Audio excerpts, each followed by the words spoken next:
तो चलिए शुरू करते हैं रिवीजन ऑफ रजिस्ट्रेशन। हाँ, और एक बात कह दूँ, डिस्क्रिप्शन में मैंने अपनी एक यहाँ पे टेलीग्राम लिंक दी है। इवन दो आप आपके बैच के लिए रजिस्टर्ड हो गए मेरे पास, पर ये टेलीग्राम लिंक ज्वाइन जरूर कीजिएगा। ये आईडीटी का ऑफिशियल टेलीग्राम लिंक है मेरा। इसमें एग्ज़ाम के हिसाब से जितने भी इम्पॉर्टेंट सपोर्ट मुझे देना है, बहुत सारी छोटी छोटी केसेस में डिस्कस करूँगा, तो वो सब इस टेलीग्राम लिंक में आपको मिलेगा। तो वो टेलीग्राम लिंक सब्सक्राइब करना मत भूलना। चलिए, तो यहाँ आगे बढ़ते हैं और हमारी रिवीजन स्टार्ट करते हैं। Are you ready? यस और नो? तो चलिए तो अब रिवाइज कर लेते हैं रजिस्ट्रेशन टॉपिक। इसमें पहले तो तीन मेन सेक्शन है, सेक्शन 22, सेक्शन 23 और 24। ये आपको गाइड करते हैं कि यहाँ पे रजिस्ट्रेशन कब कब तक आपको थ्रेशोल्ड मिलेगा, कब रजिस्ट्रेशन करने की ज़रूरत नहीं, और कब आपको कंपलसरी रजिस्ट्रेशन करना है। चलिए, तो एक तरह से ये तीनों सेक्शन में आपको गाइडेंस मिल जाता है रजिस्ट्रेशन कब करना है और कब नहीं करना है। उसके बाद में सेक्शन 24 आपको गाइड करता है कि प्रोसीजर क्या है, रजिस्ट्रेशन क्या क्या डॉक्यूमेंटेशन है, सारी प्रोसीजर सेक्शन 25 में दी है।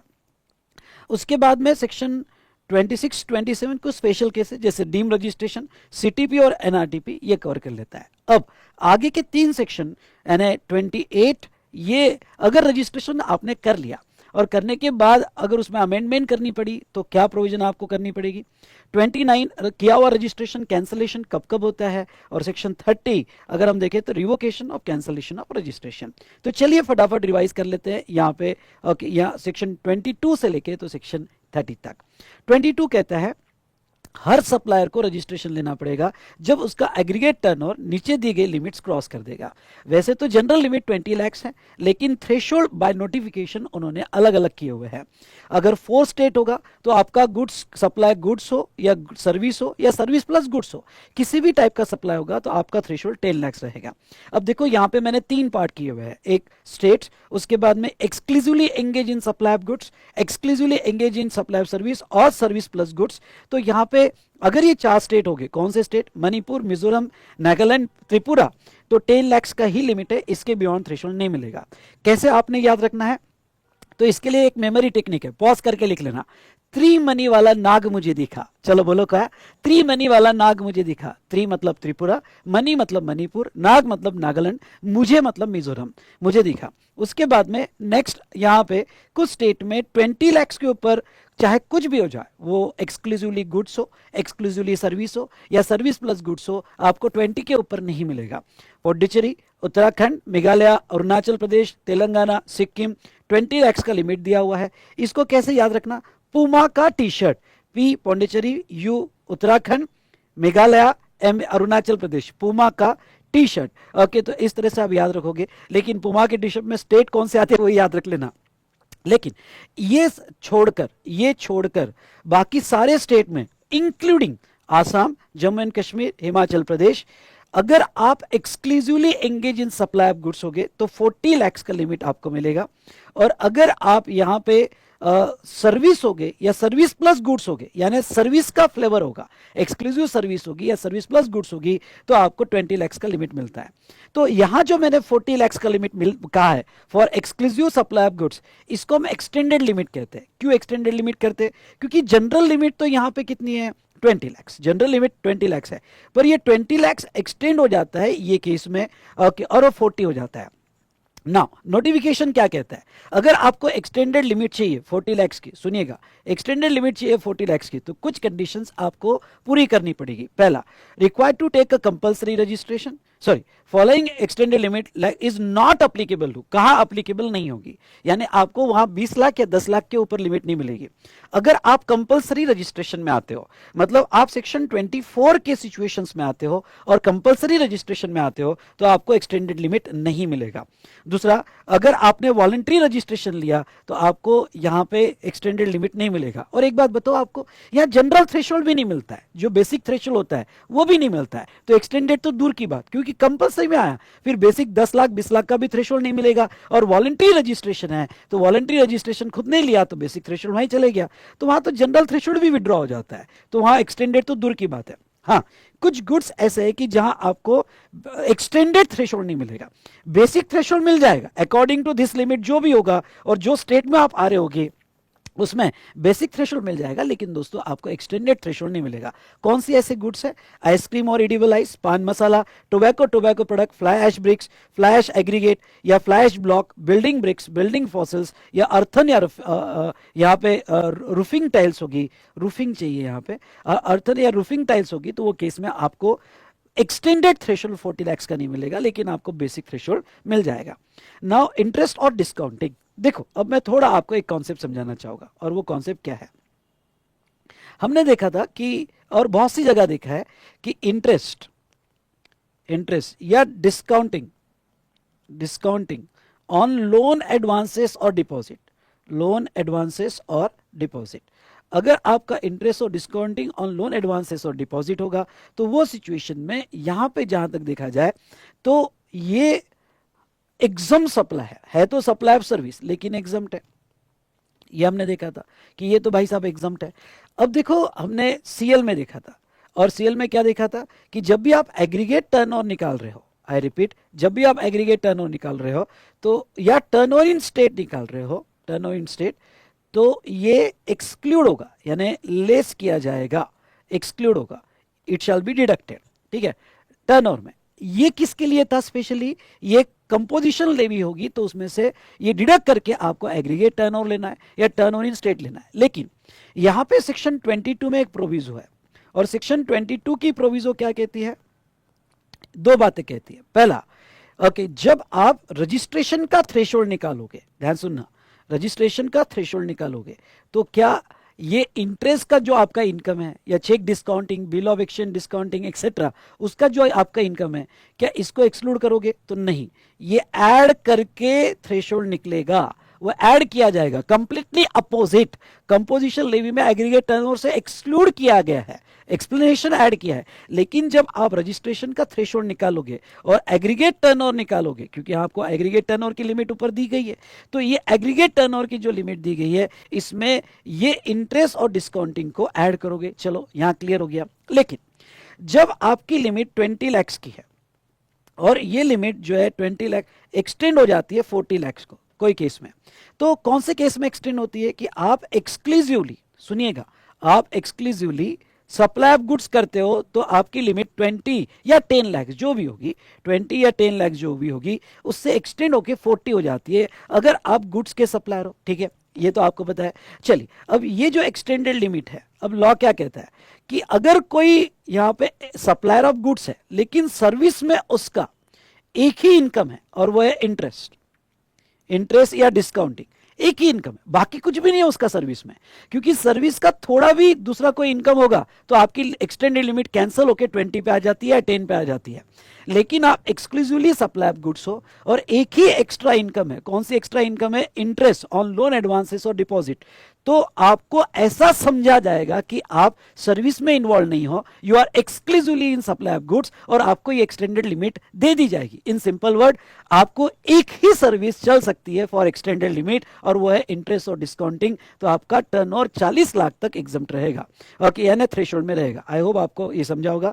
इसलिए देखो, for calculation of threshold limit, interest और डिस्काउंट ऑन लोन एडवांस और deposit is includable, but for determining extended limit it shall not B consider. अब ये वर्डिंग को समझना, for determining extended limit of 40 lakhs, अब 40 लैक्स का जो लिमिट है, ये 40 लैक्स का, तो उसके लिए ये कंसीडर नहीं किया जाएगा। मतलब क्या? मतलब ये माना जाएगा कि you are still exclusively engage in the supply of goods, और उसके वजह से एक्सटेंडेड लिमिट विड्रॉ नहीं होगी। चलिए, एजेंट और जॉब वर्क, इसके बारे में आपको बता देता हूं।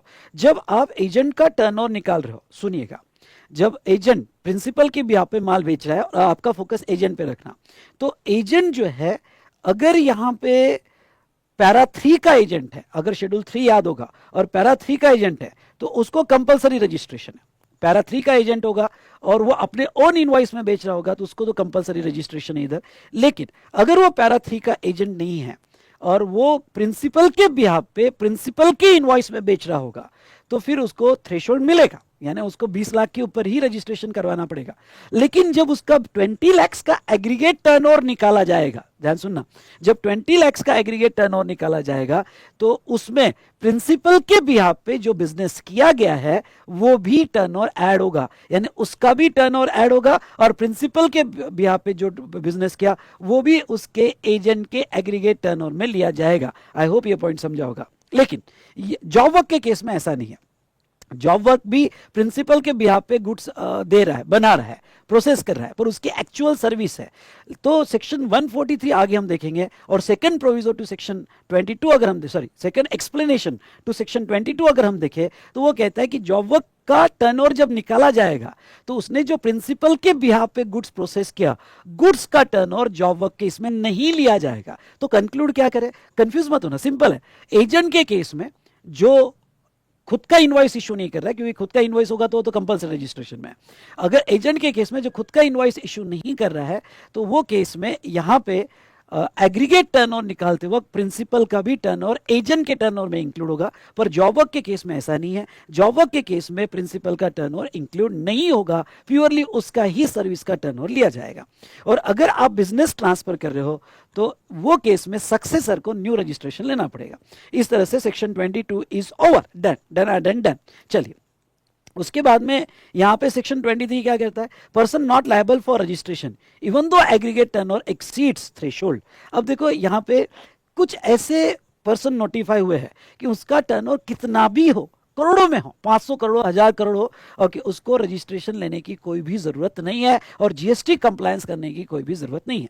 ऐसे कौन से पर्सन है, एंगेज एक्सक्लूसिवली, ये वर्ड को अंडरलाइन करना, exclusively supply of supply of not liable to tax, यानी नॉन टैक्सेबल सप्लाई कर रहे होगे जो जीएसटी में आते ही नहीं है, या वोनली एग्जम फ्रॉम टैक्स। अगर कोई सप्लाई एग्जम्प्ट होगा टोटली और उसके अलावा दूसरा कोई सप्लाई वहां उस प्लेस से नहीं करता होगा तो उसको रजिस्ट्रेशन लेने की जरूरत नहीं है।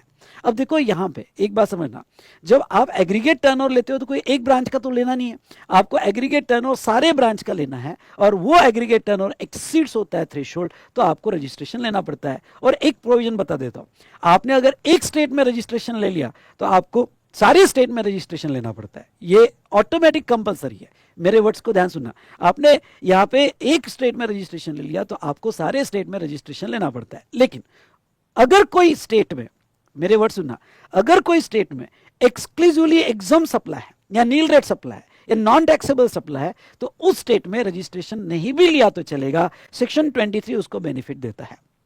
ठीक है, क्यों, क्योंकि आप एक्सक्लूसिवली नॉन टैक्सेबल या एग्जाम सप्लाई कर रहे हो। दूसरा, अगर आपका एग्रीकल्चरिस्ट का इनकम है, टर्नओवर है, to the extent of supply produce from cultivation of land, तो अगर आप एक्सक्लूसिवली एग्रीकल्चरिस्ट हो और आपका turnover to the extent of cultivation of land का होगा, मतलब आपने वो प्रोड्यूस बेचा जो लैंड पर कल्टीवेट किया, तो वो केस में वो क्यों ना 20 लाख के ऊपर हो, आपको जीएसटी में रजिस्ट्रेशन लेने की जरूरत नहीं है। एग्रीकल्चरिस्ट को इसमें से बचाया गया, लेकिन एक्सक्लूसिव होना जरूरी है। जैसे मैं भी एग्रीकल्चरिस्ट हूं लेकिन मेरा ट्रेनिंग एंड कोचिंग से इनकम है और एग्रीकल्चर से भी इनकम है, तो फिर वो एग्रीगेट में आ जाएगा। मतलब ये हुआ कि एग्रीकल्चर से कमाया हुआ टर्नओवर भी क्यों ना एग्जम्प्ट हो, क्यों ना नील रेट पे हो, पर एग्रीगेट टर्नओवर में लिया जाता है। एग्रीगेट टर्नओवर की डेफिनेशन हमने ऑलरेडी देखी थी, आपको याद होगा। तो एग्रीगेट टर्नओवर की डेफिनेशन आपने रिवाइज नहीं किया हो तो कंपोजिट सप्लाई रिवाइज करो। ऑल टैक्सेबल सप्लाई, एग्जाम के तीनों supply, wholly exam, nil rate और नॉन टैक्सेबल सप्लाई भी लिया जाएगा, एक्सपोर्ट सप्लाई भी लिया जाएगा, और इंटरस्टेट स्टॉक ट्रांसफर होता है बिटवीन डीडीपी, तो वो भी लिया जाएगा ऑल इंडिया बेसिस। इसलिए एग्रीकल्चर एक्सक्लूसिव होगा तो रजिस्ट्रेशन लेने की जरूरत नहीं है, what ever is your turnover. लेकिन एग्रीकल्चर प्लस आपका टैक्सेबल होगा तो फिर एग्रीगेट टर्नओवर में कंसीडर कर लिया जाएगा। ठीक है, तो ये बात ध्यान रखना, आपको एग्रीगेट टर्नओवर लेना है जिसमें taxable, non taxable exempt supply भी कंसीडर होगा। तीसरा, बट ये सेक्शन 23 एक्सक्लूसिव पर ज्यादा एम्फसाइज कर रहा है। यहां पे एग्रीकल्चरिस्ट का डेफिनेशन नीचे दिया है, मींस इंडिविजुअल और एचयूएफ। एग्रीकल्चर में कंपनीज वगैरह नहीं आएगी, इंडिविजुअल या एचयूएफ आएगा, who undertake cultivation of land by own labour या लेबर ऑफ फैमिली या servant on wages by own या फैमिली सुपरविजन। मतलब वो खुद फार्म पे लगा हुआ है या अपने फार्म पे लेबर लगाए हुए हैं, उसके सुपरविजन में काम कर रहे हैं, वो एग्रीकल्चरिस्ट माना जाएगा। और third, person who are only engage in making supplies on which tax is liable to be paid under reverse charge. ना, मैंने आपको ये कहा था और रिवर्स चार्ज में पढ़ाया था कि अगर कोई ऐसा सप्लाई कर रहा है जो ओनली मतलब एक्सक्लूसिवली एंगेज इन रिवर्स चार्ज, बाकी कोई भी दूसरा टैक्सेबल सप्लाई नहीं कर रहा है, तो उसको जीएसटी में रजिस्ट्रेशन लेने की जरूरत नहीं है। For example lawyer legal service दे रहा है और वो लीगल सर्विस के अलावा कुछ भी नहीं करता है, एक्सक्लूसिवली लीगल सर्विस दे रहा है, तो इवन दो लॉयर का टर्नओवर 20 लाख से ज्यादा है, करोड़ों में है, ऐसे बहुत से लॉयर है जो करोड़ों में बिजनेस कर रहे हैं, पर उनको जीएसटी में रजिस्ट्रेशन लेने की कोई भी जरूरत नहीं है। हाँ, अब वो अगर लीगल सर्विस के साथ थोड़ा भी अदर सप्लाई कर दे, अदर सप्लाई कर रहे हैं, तो फिर वो 23 के बाहर निकल जाता है और 22 में आ जाता है, एग्रीगेट टर्नओवर एक्सीड्स 20 लाख, तो उसको रजिस्ट्रेशन लेना पड़ेगा। जब तक वो एक्सक्लूसिव सप्लाई कर रहा है जो आरसीएम है, जैसा जीटीए एक्सक्लूसिव आरसीएम वाला सप्लाई कर रहा है, तो सप्लायर को रजिस्ट्रेशन लेने की जरूरत नहीं है। हाँ, रिवर्स चार्ज में रिसिपिएंट कंपलसरी रजिस्ट्रेशन में आता है, सप्लायर नहीं आता है, रिसिपिएंट कंपलसरी रजिस्ट्रेशन में आता है। आई होप आपको याद होगा।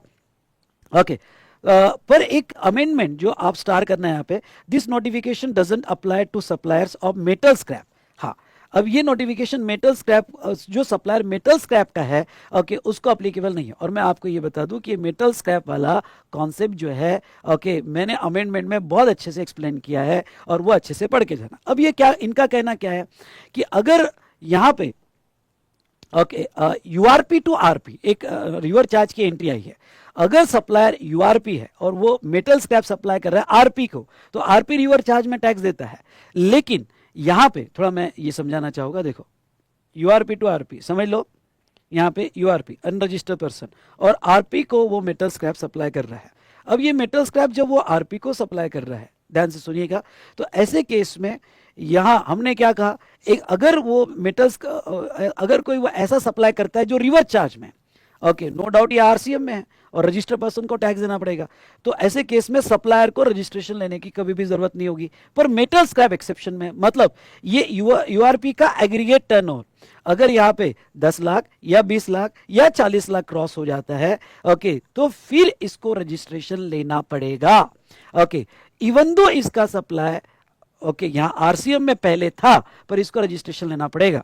और अगर ये रजिस्टर्ड हो जाता है तो फिर वो आरपी टू आरपी होगा और वो केस में टीडीएस कट होगा। मैंने अमेंडमेंट में पढ़ाया था, आपने अमेंडमेंट लेक्चर देखा होगा।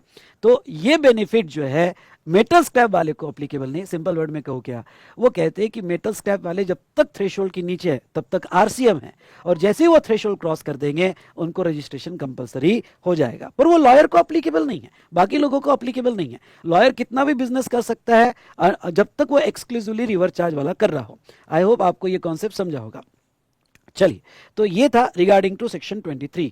उसके बाद में सेक्शन 24 कंपलसरी रजिस्ट्रेशन। अब कहाँ कहाँ कंपलसरी रजिस्ट्रेशन करना पड़ता है? अगर आप इंटरस्टेट टैक्सेबल सप्लाई कर रहे हो तो इमीडिएटली आपको कंपलसरी रजिस्ट्रेशन करना पड़ेगा। सेक्शन 24 कब पिक्चर में आता है पता है क्या? ये ओनली वो केसेस में पिक्चर में आता है जब आपका टर्नओवर थ्रेशोल्ड के नीचे हो, आपका टर्नओवर थ्रेशोल्ड के नीचे हो, लेकिन आपने अगर ये ट्रांजैक्शन कर लिया तो आपको कंपलसरी रजिस्ट्रेशन करने पड़ेंगे। क्योंकि अगर आपका टर्नओवर थ्रेशोल्ड से ज्यादा है एग्रीगेट टर्नओवर, तो वो तो वैसे भी 22 कवर कर लेगा, रजिस्ट्रेशन तो करना ही पड़ेगा आपको। ये कब अप्लीकेबल होता है? जब आपके टर्नओवर थ्रेशोल्ड से नीचे है लेकिन आपको रजिस्ट्रेशन इमीडिएटली कंपलसरी हो जाता है।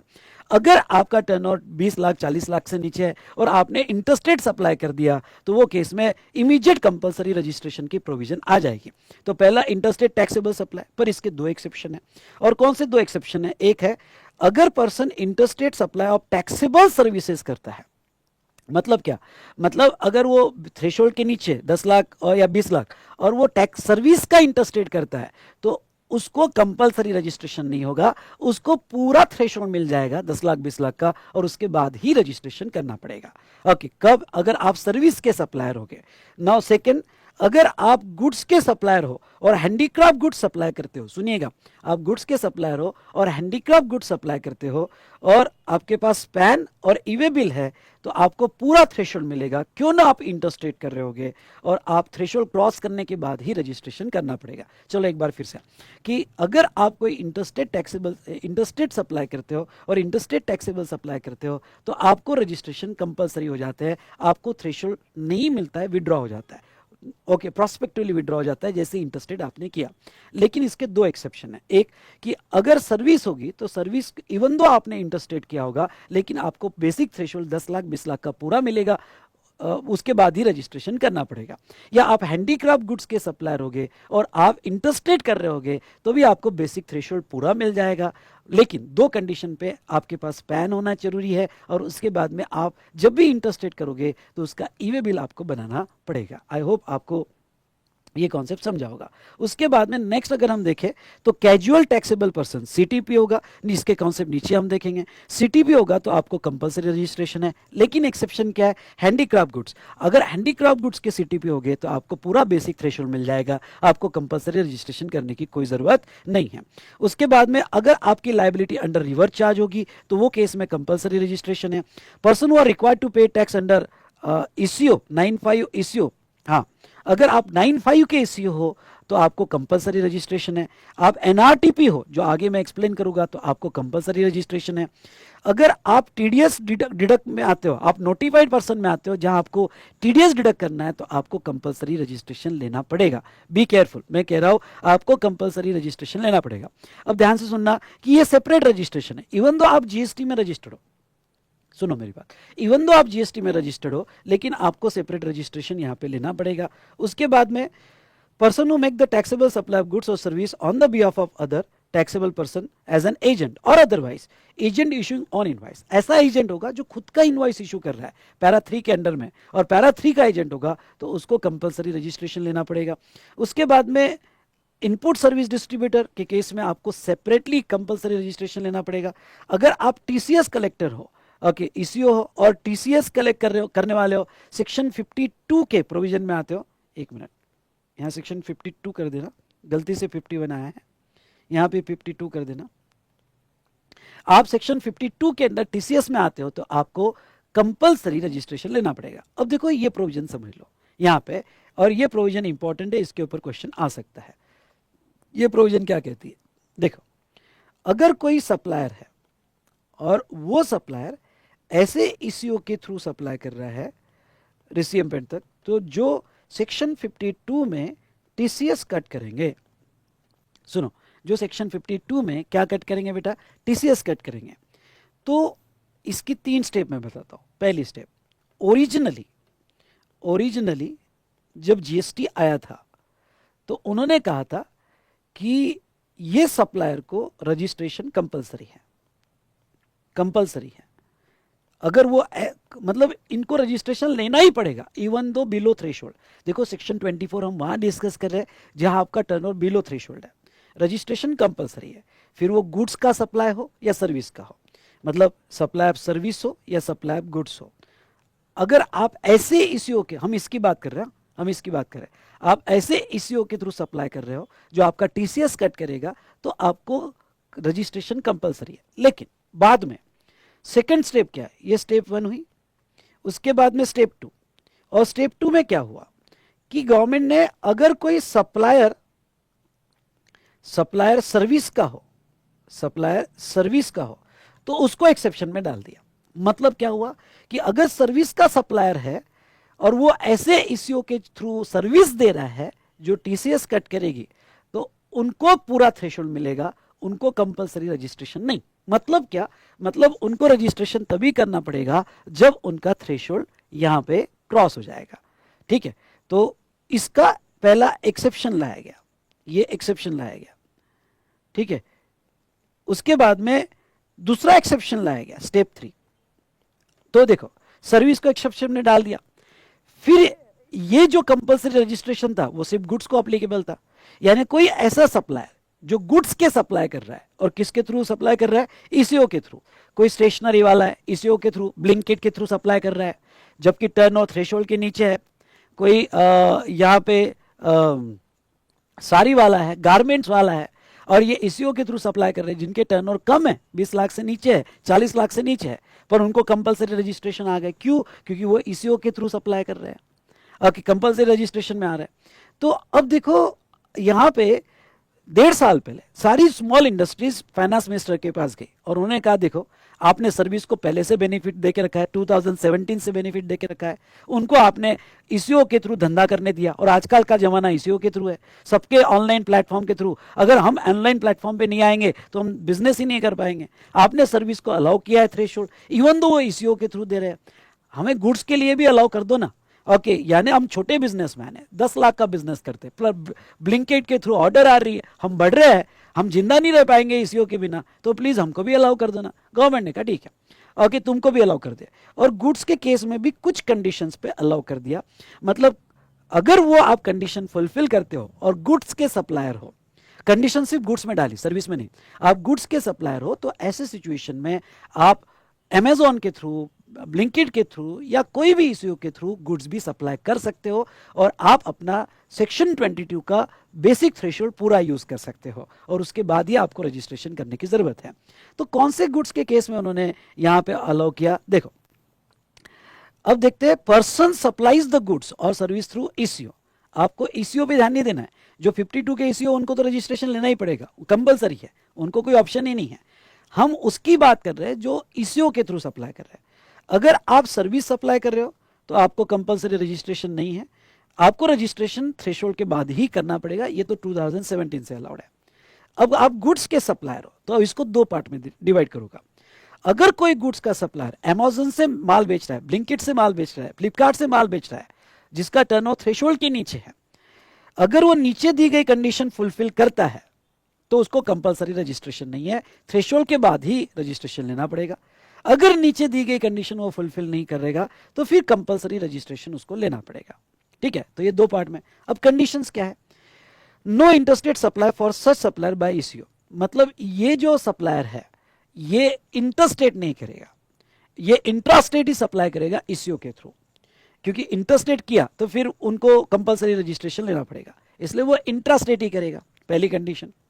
इसलिए ईसीओ जब इनका प्रोडक्ट रजिस्टर करते हैं अमेजॉन, ब्लिंकिट, तो उसके ऊपर स्पेशल कोडिंग की है कि ये सप्लायर का कोई भी ऑर्डर इंटरस्टेट नहीं एक्सेप्ट होगा, इंट्रा एक्सेप्ट होगा, और इसके लिए स्पेशल पेनल्टी है। मैंने पेनल्टी में पढ़ा है, जाके देखो अभी आप चार्ट बुक में ईसीओ की पेनल्टी देखना कि इंट्रा अलाउड है, इंटरस्टेट है तो ईसीओ को पेनल्टी देना पड़ता है। दूसरा, इन लोगों ने पोर्टल पर जाके, ये छोटे लोगों ने पोर्टल पे जाके अपना पैन और एड्रेस और प्लेस ऑफ बिजनेस और स्टेट डिक्लेयर करना पड़ेगा। पोर्टल पे एक फॉर्म होगा, अपना पैन, एड्रेस और प्लेस ऑफ बिजनेस और स्टेट डिक्लेयर करना पड़ेगा। पोर्टल से यानी जीएसटीएन पोर्टल पे एनरोलमेंट नंबर जो टेम्पररी होगा, जो पैन के बेस पर वैलिडेटेड होगा, इनका रजिस्ट्रेशन नहीं पर एनरोलमेंट नंबर लेना पड़ेगा। Sir what is the difference between registration and enrolment number? Registration मतलब आपको सारे जीएसटीआर 1, 2B वगैरह 3 आपको कंप्लायंस करने पड़ते हैं।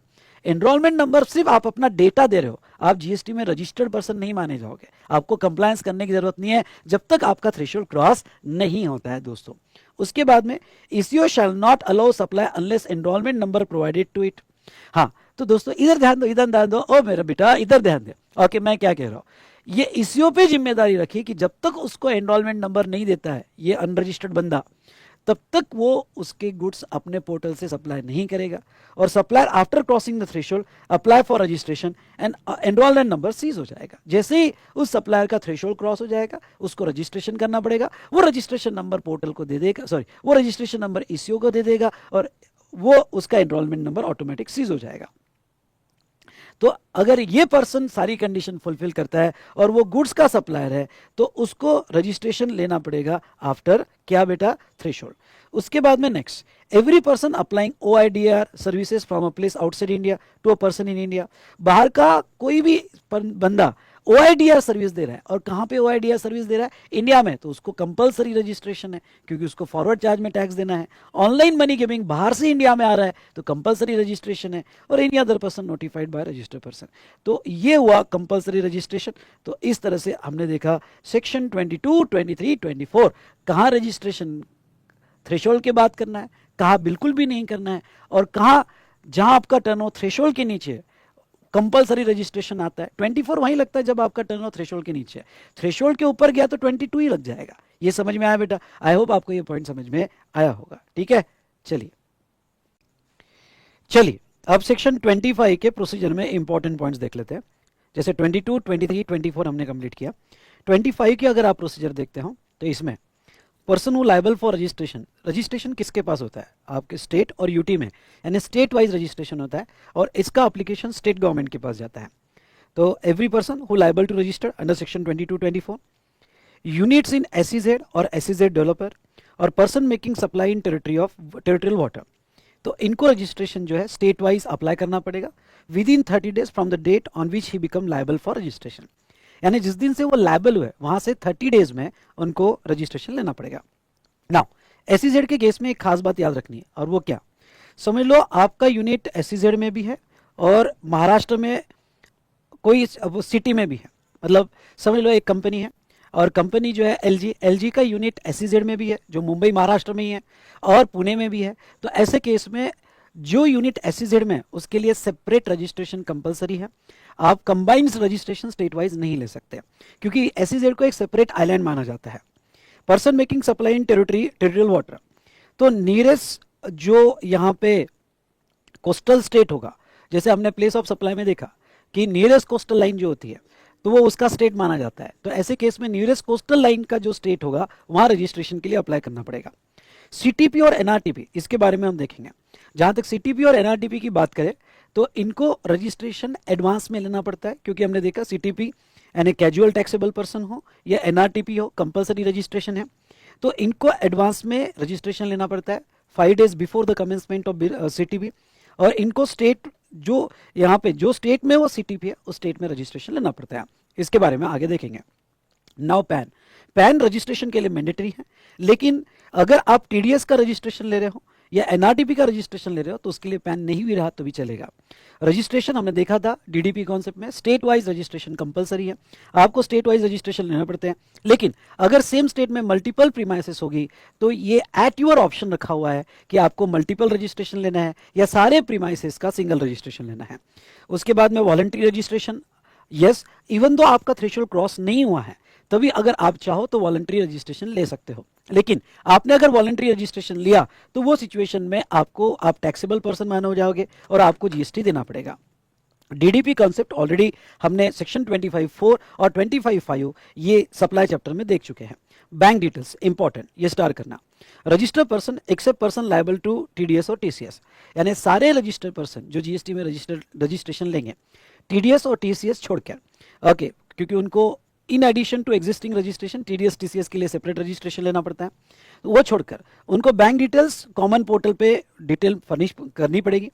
After obtaining certificate of registration GSTN but earlier of registration on GSTN but earlier of 30 days of the date of grant of registration और before furnishing GSTR one और आईएफएफ। बहुत सी बार क्या हो जाता है कि मेरी बैंक डिटेल्स नहीं है और जो यहाँ पे ऑथराइज बैंक है उसमें मेरा अकाउंट नहीं है और उसको टाइम लगेगा, तो जीएसटीएन पोर्टल आपको अलाउ करता है कि ठीक है आप विदाउट बैंक डिटेल्स रजिस्ट्रेशन ले लो, लेकिन आपको बैंक डिटेल्स देना मैंडेटरी होगा। What is the time limit of submission of bank details? तो within 30 days of grant of registration या बिफोर फर्निशिंग जीएसटीआर1 और आईएफएफ विचएवर इज अर्लियर आपको बैंक डिटेल्स देनी पड़ेगी। रजिस्ट्रेशन सर्टिफिकेट, आपको registration certificate RC दी जाती है, ये आरईजी 06 में आपको आरसी दिया जाएगा और आपका जो भी प्लेस ऑफ बिजनेस है जिसका आपने रजिस्ट्रेशन लिया उसके प्रोमिनेंट प्लेस पे यानी डोर पे वगैरह आपको अटैच करना पड़ता है। Now effective date of registration, इसको स्टार्ट करना।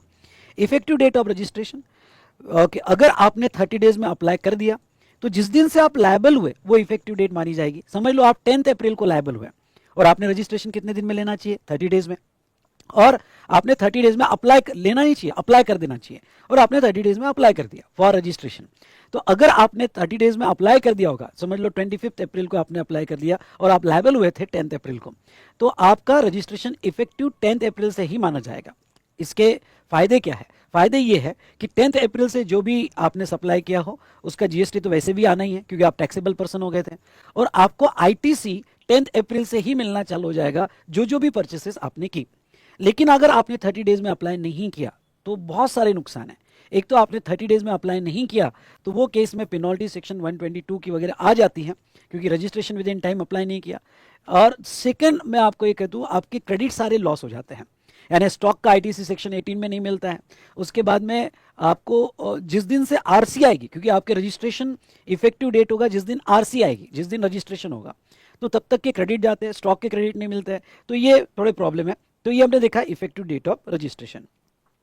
उसके बाद में एक कॉन्सेप्ट है, और क्या कॉन्सेप्ट है? आधार ऑथेंटिकेशन।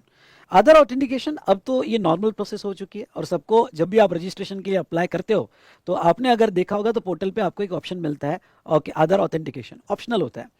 अब देखो इसमें दो कैटेगरी है। जब आधार ऑथेंटिकेशन की यहाँ पे मैकेनिज्म आया, ये क्यों लाया गया? To control of fake invoices, dummy address registration and multiple registration at the same place.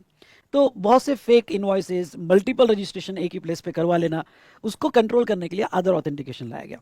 अब जब ये आधार ऑथेंटिकेशन की प्रोविजन आई थी, ओके ना, ये 2021 में आधार ऑथेंटिकेशन की process I because of fake invoices and dummy place of business. तो उसके पहले लोगों ने तो आधार ऑथेंटिकेशन नहीं करवाए थे, और वो तो रजिस्टर्ड थे, और बहुत से तो रजिस्ट्रेशन जो एक्साइज और वैट में थे वो कन्वर्ट हो गए जीएसटी में। तो देखो जब आधार ऑथेंटिकेशन की प्रोसेस आई, उसके बाद में फ्रेश रजिस्ट्रेशन के लिए तो ऑप्शन दे दिया गया कि आप जो है जब भी फ्रेश रजिस्ट्रेशन के लिए जाओगे, ये मैकेनिज्म आने के बाद, तो आपको आधार ऑथेंटिकेशन का ऑप्शन रहेगा। और जो पुराने लोग थे उनको आधार ऑथेंटिकेशन कंपलसरी नहीं था, लेकिन जो फ्रेश एप्लीकेशन के लिए जा रहे थे उनको आधार ऑथेंटिकेशन यहाँ पे ऑप्शन दिया गया था। अब पहले तो फ्रेश रजिस्ट्रेशन की बात करते हैं। अगर फ्रेश रजिस्ट्रेशन में इंडिविजुअल होगा तो इंडिविजुअल को अपना आधार ऑथेंटिकेशन करवाना पड़ेगा। अगर वो इंडिविजुअल नहीं होगा, समझ लो एचयूएफ है, तो कर्ता का आधार ऑथेंटिकेशन करवाना पड़ेगा। कंपनी होगा तो MD, whole time director, AOP होगा तो member of managing committee, trust होगा तो बोर्ड ऑफ ट्रस्टी, या ऑथराइज रिप्रेजेंटेटिव या सिग्नेटरीज, इनका रजिस्ट्रेशन करवाना पड़ेगा। अगर आपने आधार ऑथेंटिकेशन नहीं करवाया, क्योंकि ये ऑप्शनल है, आधार ऑथेंटिकेशन नहीं करवाया, तो फिर आपका क्या होता है? फिजिकल वेरिफिकेशन होता है, और फिजिकल वेरिफिकेशन हुआ तो फिर रजिस्ट्रेशन के लिए टाइम लग जाता है। अगर आपने सारे डॉक्यूमेंट सही दिए और आधार ऑथेंटिकेशन करवा लिया तो 7 डेज में आपको रजिस्ट्रेशन मिल जाता है। नहीं करवाया तो फिर फिजिकल वेरिफिकेशन है, और उसके बाद ही आपको रजिस्ट्रेशन मिलेगा। लेकिन जो पुराने लोग थे, आधार ऑथेंटिकेशन का मैकेनिज्म आने के पहले के, उनको आधार ऑथेंटिकेशन में ऐसा नहीं कहा कि तुमको भी करवाना पड़ेगा, नहीं, उनको रहने दिया कि ठीक है तुमने रजिस्ट्रेशन लिया, जाने दो, हम ये फ्रेश वालों के लिए कह रहे हैं। लेकिन जो पुराने लोग थे, अगर उनकी 3 केसेस होती है, 1, 2 एंड 3, तो इनको फिर आधार ऑथेंटिकेशन करवाना कंपलसरी कर दिया। ये पढ़ के जाना, कौन कौन सी 3 cases? Application for revocation of cancellation of registration, मतलब जब कोई पुराना जीएसटी का रजिस्ट्रेशन है और अब उसको कैंसिल कर दिया, और कैंसिल किया हुआ एप्लीकेशन फिर से रिवोक हो रहा है, फिर से बहाल हो रहा है, तो फिर से जब वापस दिया जाएगा तब फिर आधार ऑथेंटिकेशन करवाना पड़ेगा, क्योंकि पहले अब ये चक्कर में आ गया गवर्नमेंट के, पहले तो पुराना है पर चक्कर में आ गया गवर्नमेंट के। या आपको रिफंड एप्लीकेशन फाइल करना है, या एक्सपोर्ट की रिफंड क्लेम करना है। तो अगर पुराने रजिस्टर्ड पर्सन की ये 3 केसेस बनती हैं, तो वो सिचुएशन में रिफंड क्लेम करने के लिए, एक्सपोर्ट के रिफंड क्लेम करने के लिए, या कैंसिलेशन रिवोक करने के लिए केस आती है, तो उनको फिर आधार ऑथेंटिकेशन करवाने पड़ेगे। एक अच्छा क्वेश्चन जो एग्जाम में एमसीक्यू वगैरह में पूछा जा सकता है, और वो क्या क्वेश्चन पूछा जा सकता है कि कौन से ऐसे पर्सन है जिनको ए मतलब आधार ऑथेंटिकेशन करवाने की जरूरत नहीं है? पढ़ के जाना, लर्न करके जाना। Okay, not a citizen of India, उसको आधार ऑथेंटिकेशन करवाना नहीं है। Government department, local authority, statutory body कोई होगा, उसको आधार ऑथेंटिकेशन नहीं करवाने हैं। पीएसयू को नहीं करवाना पड़ेगा, और जिसके पास यूआईएन है, यूनिक आइडेंटिफिकेशन नंबर, उसको आधार ऑथेंटिकेशन करवाने की कोई भी जरूरत नहीं है। Physical verification of the business premises. अब देखो फिजिकल वेरिफिकेशन 2 कैटेगरी में होते हैं। एक कि आफ्टर ग्रांट ऑफ रजिस्ट्रेशन, बहुत सी बार क्या होता है कि आपके डॉक्यूमेंटेशन वगैरह क्लियर है और आपने आधार ऑथेंटिकेशन भी करवा लिया, तो आपको 7 दिन के अंदर पहले आरसी दे देते हैं, और बाद में डाउट आया तो फिजिकल वेरिफिकेशन किया जाता है, और उसकी रिपोर्ट RAG 30 में सबमिट की जाती है विदिन यहाँ पे 15 days from the date of such verification. मतलब वो बाद में डाउट आया तो फिजिकल वेरिफिकेशन होगा, और 15 दिन के अंदर फिजिकल वेरिफिकेशन के फोटोग्राफ वगैरह डिटेल सबमिट होंगे। लेकिन कुछ केसेस में जहां पहले से डाउट है, क्योंकि वो प्लेस का मल्टीपल रजिस्ट्रेशन हुआ होगा, या आपने आधार ऑथेंटिकेशन के लिए ऑप्ट नहीं किया, वो केस में before grant of registration physical verification किया जा सकता है। फिजिकल वेरिफिकेशन की रिपोर्ट जो है RAG 30 में at least 5 working days prior to completion of time period of grant of registration. हाँ, आगे मैं बताऊंगा कि अगर आपका जो है आपने आधार ऑथेंटिकेशन नहीं करवाया, तो वो केस में आपको यहाँ पे 30 डेज में, ओके, आपको 30 दिन, जिस दिन आप लायबल हुआ सॉरी 30 दिन में आरसी आती है from the date of application, ये नीचे दिया हुआ है within 30 days from the date of application. तो ये 30 डेज के 5 दिन पहले, 5 डेज बिफोर आपको रिपोर्ट सबमिट करनी पड़ेगी जब भी फिजिकल वेरिफिकेशन होगा। ठीक है, मतलब क्या, समझ लो आपने रजिस्ट्रेशन के लिए अप्लाई कर दिया, वहां से 30 दिन के अंदर आरसी आती है, सुनना मेरी बात, वहां से 30 दिन के अंदर आरसी आती है, तो वो 30 दिन का जो टाइम पीरियड है उसके 5 दिन पहले फिजिकल वेरिफिकेशन का रिपोर्ट सबमिट हो जाना चाहिए। चलिए, उसके बाद में नीचे प्रोसीजर दिया है मैंने कि रजिस्ट्रेशन जो है, ओके, यहाँ पे जहां तक देखा जाए तो कितने दिन में मिलेगा, क्या मिलेगा, ये पूरा चार्ट अच्छे से पढ़ लेना। ब्रॉड सेंस में मैं आपको रिवाइज करवा देता हूँ। अगर आपने आधार ऑथेंटिकेशन ऑफ किया और आपके डॉक्यूमेंट में कोई डेफिशिएंसी नहीं है तो आपको 7 डेज के अंदर रजिस्ट्रेशन मिल जाता है, otherwise deem to be granted माना जाता है। लेकिन अगर आपने आधार ऑथेंटिकेशन ऑफ किया, डॉक्यूमेंट भी दिए, पर डॉक्यूमेंट में डेफिशिएंसी आ गई, तो 7 दिन के अंदर आपको नोटिस आती है to clear the deficiency. Next 7 days में आपको रिप्लाई करना पड़ता है, और उसके बाद में ऑफिसर आपके रिप्लाई पे सेटिस्फाई हुआ तो वो केस में वो रजिस्ट्रेशन ग्रांट कर देगा इन नेक्स्ट 7 डेज। यानी 7 दिन के अंदर नोटिस आएगी, नेक्स्ट 7 डेज में रिप्लाई करना पड़ेगा, और नेक्स्ट 7 डेज में आपको रजिस्ट्रेशन मिल जाएगा। लेकिन आपके डेफिशिएंसी पे वो एग्री नहीं हुआ, ओके, तो वो रिजेक्ट कर देगा आपका एप्लीकेशन। लेकिन अगर आपने 15 वर्किंग डेज में आधार ऑथेंटिकेशन नहीं करवाया, ऑफ करके भी नहीं करवाया, तो फिर फिजिकल एग्जामिनेशन होगा, ओके, 30 डेज में आपको आरसी दी जाएगी एग्जामिनेशन के बाद, ओके, रजिस्ट्रेशन ग्रांट किया जाएगा। पर उसमें भी डेफिशिएंसी होगी तो फिर तो 30 दिन में नोटिस आएगी, 7 डेज में रिप्लाई करना पड़ेगा, और उसके 7 डेज में आरसी आपको आरसी मिलेगी अगर सारे कंप्लायंस का हो गए तो। नेक्स्ट, आपने आधार ऑथेंटिकेशन के लिए ऑप्ट नहीं किया तो वो केस में फिजिकल वेरिफिकेशन होगा, डेफिशिएंसी नहीं होगी तो 30 डेज में आरसी आ जाती है, अगर डेफिशिएंसी होगी तो फिर 30 डेज में नोटिस आती है, 7 डेज में रिप्लाई होता है, और नेक्स्ट 7 डेज में आरसी आती है। तो ये पूरा चार्ट है, मुझे नहीं लगता इसके ऊपर कोई सवाल पूछेंगे, लेकिन प्रैक्टिकल नॉलेज के लिए ये चार्ट यहाँ पे आपने पढ़ लेना है। उसके बाद में नेक्स्ट क्वेश्चन जो है, person liable to obtain UIN, star करना, liable to obtain unique identification number.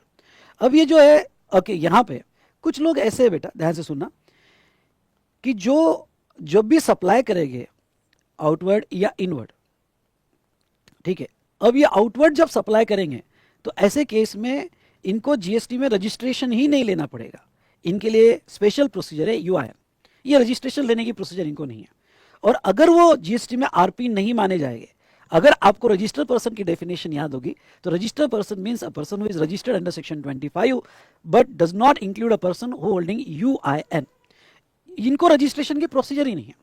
अगर वो आरपी नहीं है तो फिर वो टीपी भी नहीं है, वो आरपी नहीं है तो फिर वो टीपी भी नहीं है, और टैक्सेबल पर्सन नहीं है, तो वो केस में वो जो भी सप्लाई करेंगे नो जीएसटी, उसके ऊपर जीएसटी नहीं आएगा। मतलब मैं क्या बताने वाला हूं कि मैं कुछ नोटिफाइड पर्सन आपको यहां एक्सप्लेन करने वाला हूं, ये इनके आउटवर्ड पे जीएसटी नहीं आता है क्योंकि ये टैक्सेबल पर्सन नहीं है। ऐसे कौन?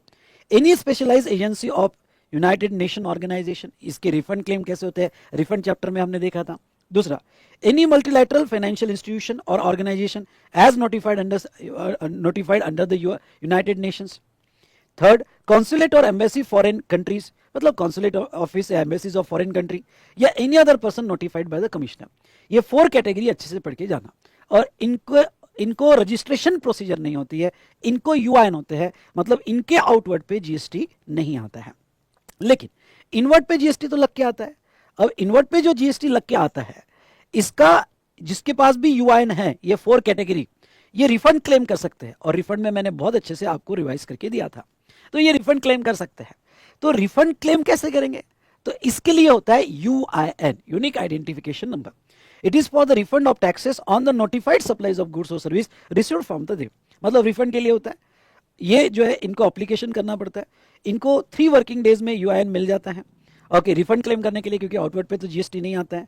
और यहाँ पे पूरे इंडिया का एक ही यूआईएन होता है, जैसे रजिस्ट्रेशन स्टेट वाइज होता है, लेकिन यूआईएन पूरे इंडिया का एक ही होता है। तो समझ लो कोई यूएस एम्बेसी है, फॉरेन एम्बेसी है और इंडिया में है, तो और चेन्नई में है ऑफिस, दिल्ली में ऑफिस, मुंबई में ऑफिस, तो हर स्टेट में रजिस्ट्रेशन लेने की जरूरत नहीं है।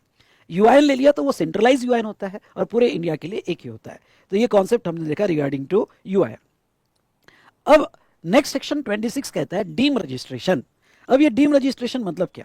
अगर आपको एसजीएसटी में रजिस्ट्रेशन मिल गया तो आपको CGST, IGST या GST कंपेंसेशन सेस में अलग से रजिस्ट्रेशन लेने की जरूरत नहीं है। वो सारे एक्ट का डीम रजिस्टर्ड रजिस्ट्रेशन माना जाएगा, आपको एक ही रजिस्ट्रेशन लेना पड़ेगा। Next a very important concept, CTP and NRTP। थोड़ा ये कॉन्सेप्ट समझ लो। यहाँ पे मैं CTP का कॉन्सेप्ट यहाँ एक्सप्लेन कर देता हूँ और नीचे NRTP का कॉन्सेप्ट सिमिलर लाइन पे एक्सप्लेन करूंगा। कैजुअल टैक्सेबल पर्सन, यहाँ पे क्या होता है कि समझ लो थोड़ा सिंपल वर्ड में, बाद में तो डेफिनेशन दिया ही, यहाँ पे सिंपल वर्ड में समझ लो, कोई पर्सन है और वो अदर स्टेट में जाके बिजनेस करना चाहता है, गुड्स का या सर्विस का, जहां उसकी कोई भी एस्टेब्लिशमेंट नहीं है। ये इंपॉर्टेंट वर्ड है। समझ लो वो गोवा जाना है एग्जीबिशन में, या रोड साइड शॉप लगाना है, या ऐसे प्लेस पे जा रहा है जहां उसकी कोई भी प्लेस ऑफ बिजनेस या एस्टेब्लिशमेंट नहीं है, और वहां जाके बिजनेस कर रहा है। अगर वो वहां जाके बिजनेस कर रहा है, बेटा ध्यान से सुनिएगा, वो वहां जाके अगर बिजनेस कर रहा है, तो ऐसे केस में यहां पे एक प्रोसीजर लाई, और वो प्रोसीजर लाई यहां पे CTP के, कैजुअल टैक्सेबल पर्सन।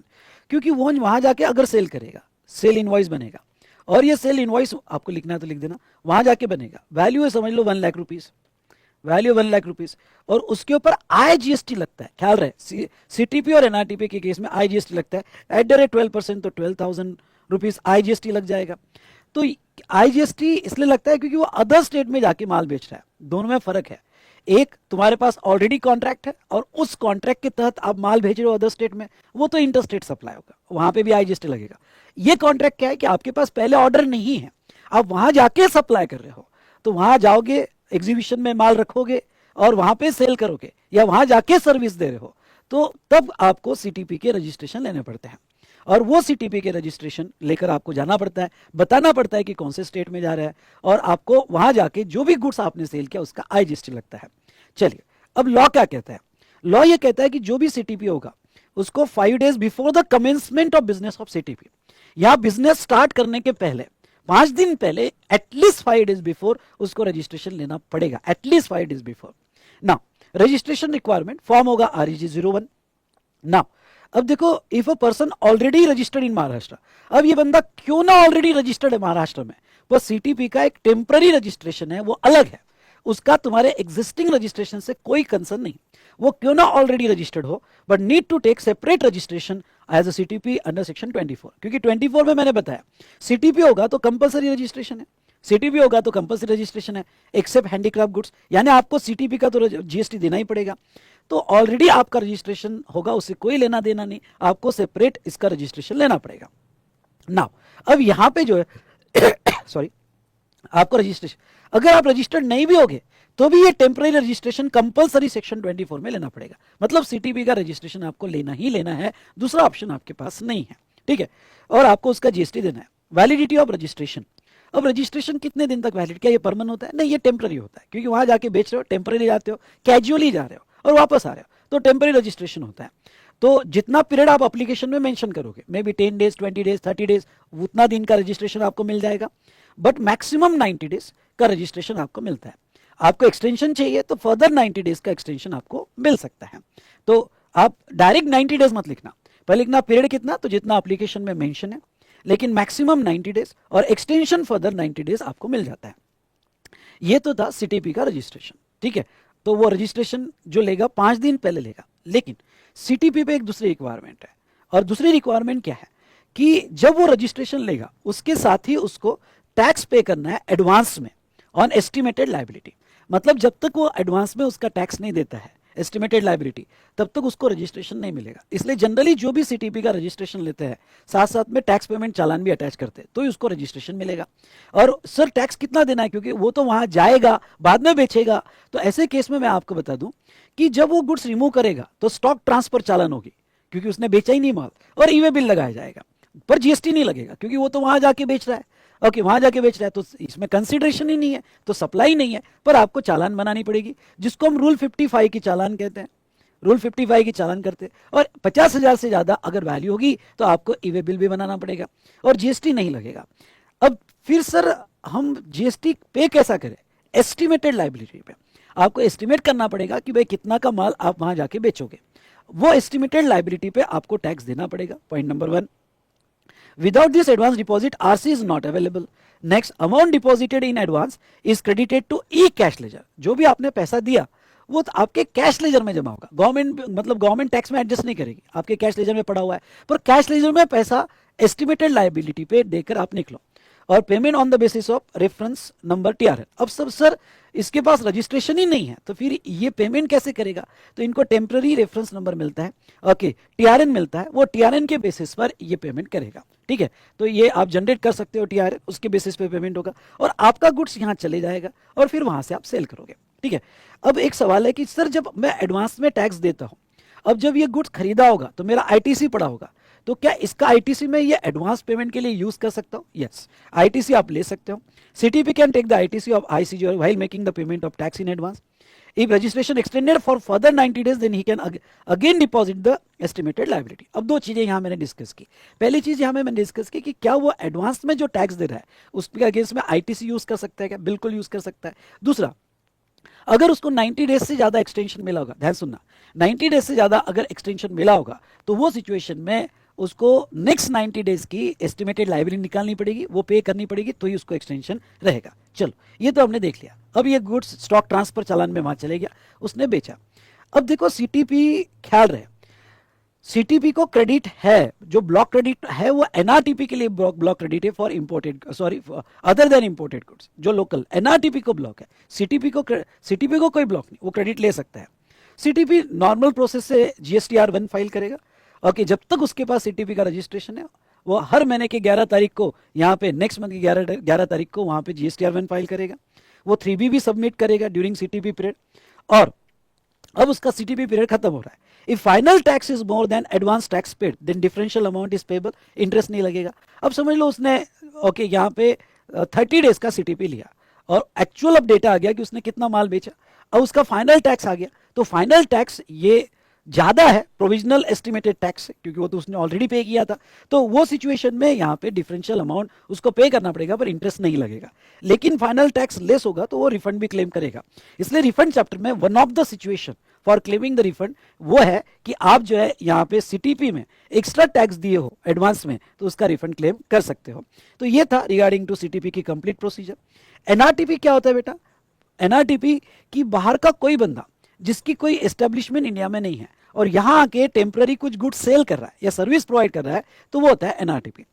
इनको भी सेम प्रोसीजर है सीटीपी जैसा, एडवांस में टैक्स देना पड़ता है। बस एक ही डिफरेंस मैं आपको ये बता दूं कि इनको आईटीसी नहीं मिलते एक्सेप्ट इंपोर्टेड गुड। कोई इंपोर्टेड गुड्स पे आईजीएसटी लगा होगा in the form of ACD, उसके क्रेडिट मिल जाएंगे जो इंडिया में वो सेल करेंगे, लेकिन बाकी कोई भी इनको क्रेडिट नहीं मिलते। बाकी प्रोसीजर एग्जैक्टली सेम है जो हमने ऊपर सीटीपी के लिए देखी थी। और यहाँ पे मैंने डिफरेंस दिया है सीटीपी और एनआरटीपी, डेफिनेशन। दूसरा रजिस्ट्रेशन, दोनों को कंपलसरी रजिस्ट्रेशन है, बिफोर कमेंसमेंट ऑफ बिजनेस लेना पड़ेगा। फॉर्म REG01 और REG09 है, ये पैन बेस रजिस्ट्रेशन है सीटीपी का, ये पासपोर्ट बेस है। दोनों को थ्रेशोल्ड बेनिफिट नहीं मिलता है क्योंकि कंपलसरी रजिस्ट्रेशन में दोनों को कंपोजिशन स्कीम नहीं मिलती है।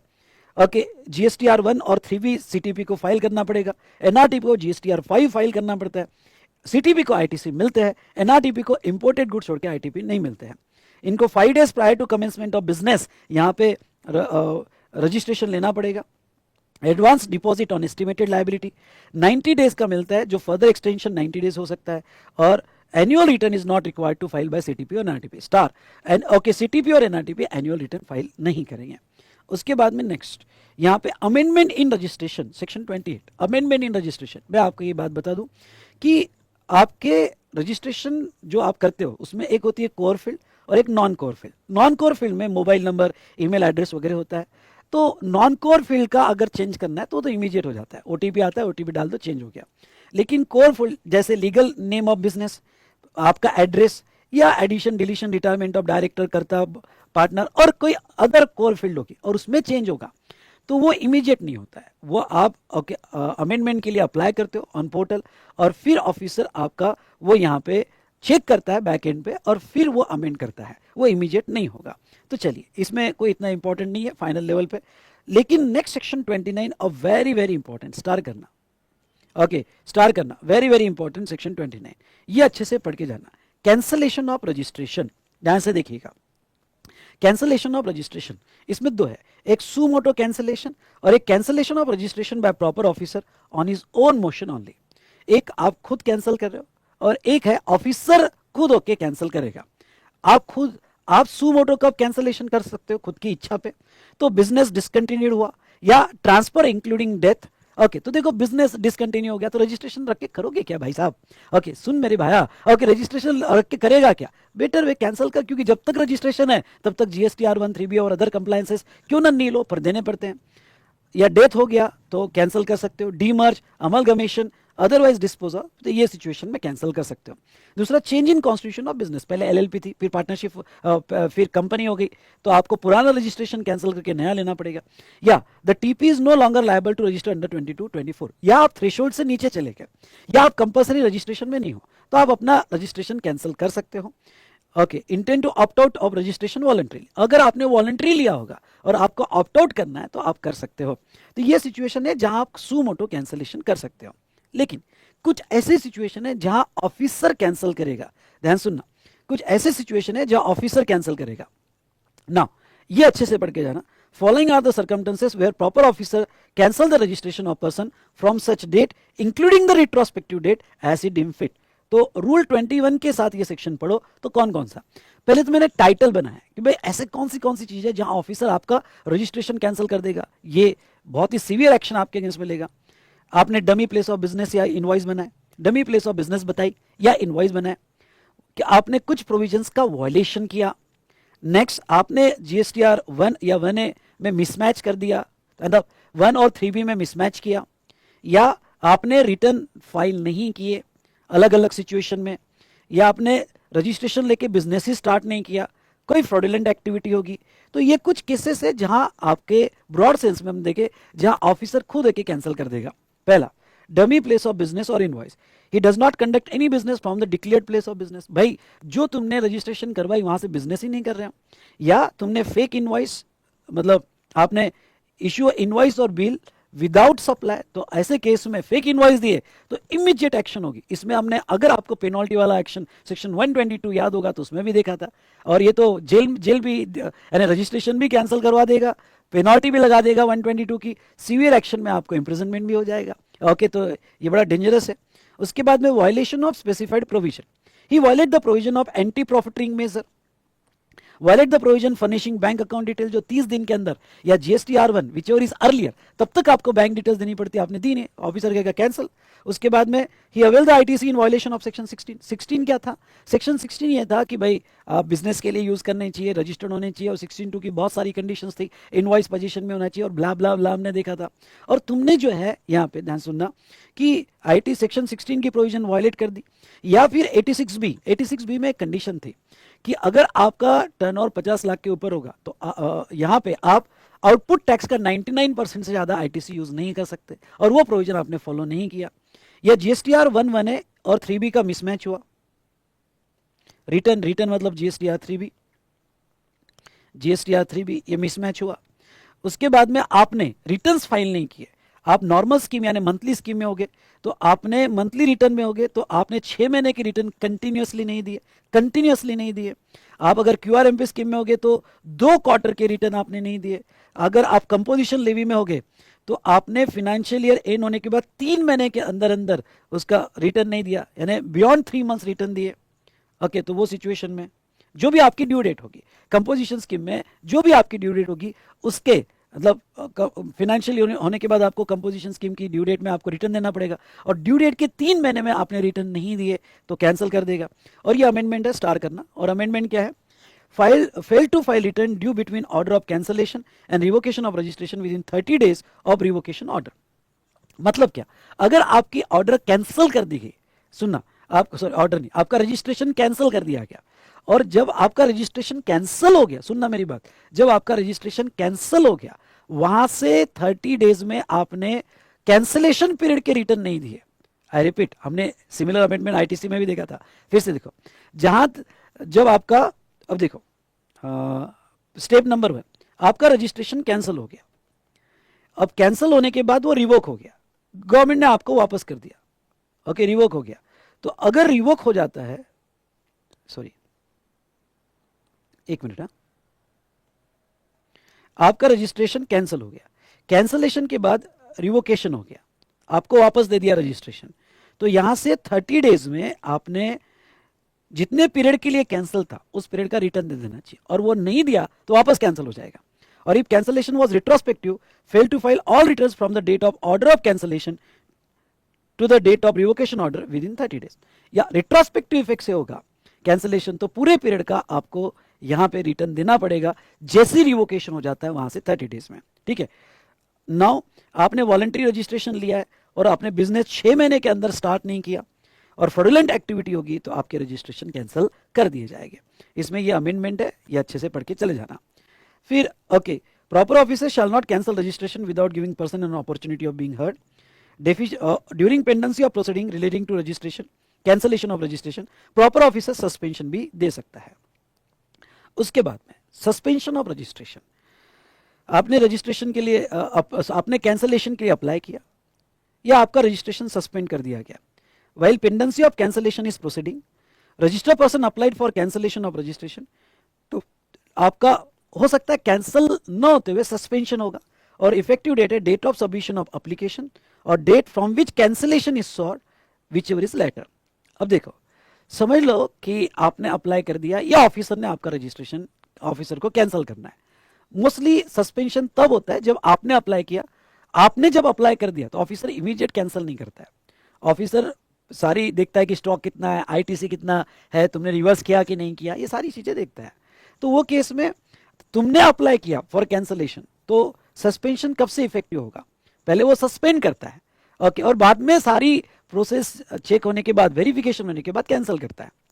तो ऐसे सिचुएशन में तुमने जब अप्लाई किया या फिर वो डेट बता रहा है कि इस दिन से cancellation, date from which cancellation is sought whichever is later, यानी आपने एप्लीकेशन 10 तारीख को दिया और आपने कहा कि मुझे कैंसिलेशन एक नेक्स्ट मंथ के 1 तारीख से चाहिए, तो आपका सस्पेंशन लेटर मतलब एक नेक्स्ट मंथ की 1 तारीख से जो है आपका सस्पेंशन कंटिन्यू होगा। और cancellation initiated by department, date of determination by proper officer, officer जिस दिन यहाँ पे फिक्स करेगा कि कैंसिलेशन करना है, ओके, तो पर पहले सस्पेंड करेंगे बाद में कैंसिलेशन करेंगे, तो वो सस्पेंशन जिस दिन उसने फिक्स किया वो डेट ली जाएगी। अब देखो यहां पे suspension shall be, sorry, while registration suspended shall not make any taxable supply and shall not issue tax invoice, shall not charge the tax on the supplies paid not him, एक minute, shall not charge the tax on the supplies made by him चाहिए, यहाँ correction कर लो, supplies made by him, made by him। अब एक concept समझ लो, मेरे client का registration suspend कर दिया था, कैंसिल नहीं हुआ था, सस्पेंड हो गया था, तो वो मेरे पास आया, ओके, टीचर ही था बंदा, आपको बता दूं कि भाई मेरा रजिस्ट्रेशन कोई रीज़न की वजह से सस्पेंड हो गया है और कैंसिल नहीं हुआ है, दिख रहा है कि रजिस्ट्रेशन नाम पे है, तो फिर मैं सप्लाई कर सकता हूँ क्या? वो सप्लाई कर सकता है, लेकिन जो भी वो सप्लाई करेगा उसका वो टैक्स इनवॉइस नहीं दे सकता और जीएसटी भी चार्ज नहीं कर सकता, पर सप्लाई कर सकता है ड्यूरिंग सस्पेंशन पीरियड। हाँ, उसका टैक्स कैंसिलेशन होने के पहले उसको देना पड़ेगा, पर सप्लाई हो सकता है, ओके। और उस पीरियड का, जो पीरियड में सस्पेंडेड है, उस पीरियड का वो रिटर्न भी फाइल नहीं कर सकता। दूसरी बात, suspension shall not be revoke with effect from the suspension date, suspension shall not be revoke with effect from the suspension date, ये कोई इतना इंपॉर्टेंट नहीं। Provision of revise tax invoice and first return is applicable. अब देखो suspension है, अब थोड़ा ये कॉन्सेप्ट को समझ लो। आपका रजिस्ट्रेशन सस्पेंड कर दिया, फिर आप गए, मेरे फ्रेंड के लिए मैं गया था जीएसटी डिपार्टमेंट में, मैंने रिक्वेस्ट किया कि सर वापस कर दो, सस्पेंशन अपना वापस ले लो, कैंसिल नहीं किया था, सस्पेंशन किया था, और suspension shall be revoke with effect from the suspension date. मैं डिपार्टमेंट में गया और मैंने कहा कि भाई सर सस्पेंशन वापस ले लो, उसने कहा ठीक है मैं ले लेता हूँ सस्पेंशन वापस, और जिस दिन से सस्पेंशन हुआ तब से रिवोक हो गया और मैं वापस, मेरा रजिस्ट्रेशन एक्टिव हुआ।